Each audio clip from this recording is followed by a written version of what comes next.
So our souls just get overwhelmed, and our bodies, we have a hard time processing it. The mind cannot comprehend it. It's just too big because it's things we've never experienced before. However, if there's things we have experienced before and we're still in that PTSD and trauma stage, the next time you experience it, it just compounds it with more terror, more fear, more being overwhelmed. Okay? So, some examples: experiencing severe physical, sexual, emotional, verbal, spiritual abuse, relational abandonment, and rejection.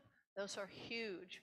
We think that trauma just comes from like an accident or something overwhelming like that, but one of the most hurtful, deep wounds we can receive through trauma is the rejection and abandonment by a person in our life. It wounds us, and it's overwhelming. The grief, we don't know what to do with it because the loss is there, the person is there, our life goes on, and the grief is huge. Profound loss, rejection, abandonment, like I just said. Deep wounding, confusion set in along with shame and guilt. And when our life is threatened with death or harm, near-death experiences like war, military, gang violence, fire, drowning, accidents, whatever it is, witnessing terrifying events, again, it overwhelms our eye gates, our ear gates, our whole being. With our soul, we're just overwhelmed and can't really process and handle what we've seen and what we've experienced. We can look at the events in our nation. For a lot of us, it's so terrible. It is.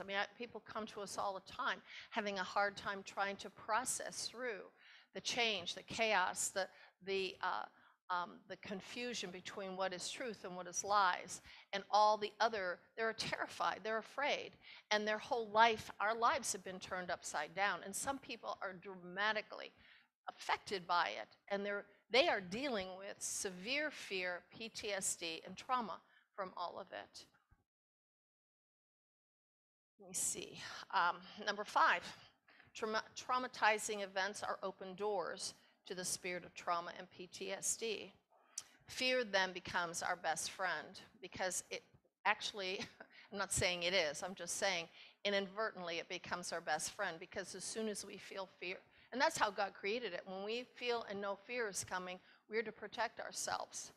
But fear takes advantage of us in trauma and PTSD. And it sets us up to actually use it then as a safety net. It became my friend. And after I learned this and got free, I realized the only friend that fear is if I'm getting close to the edge of a cliff or a car is coming fast around a corner. Then you're my friend. And God gave me that fear to protect me, but all the other ones he did not give me. They're not our friends. We can become programmed in our souls to fear. And when that happens, we live in that hypervigilance all the time, programmed to be so aware of everything and anything that is happening around us that we just see it, we feel it, we know it, and then that's fear in us, and it's been programmed.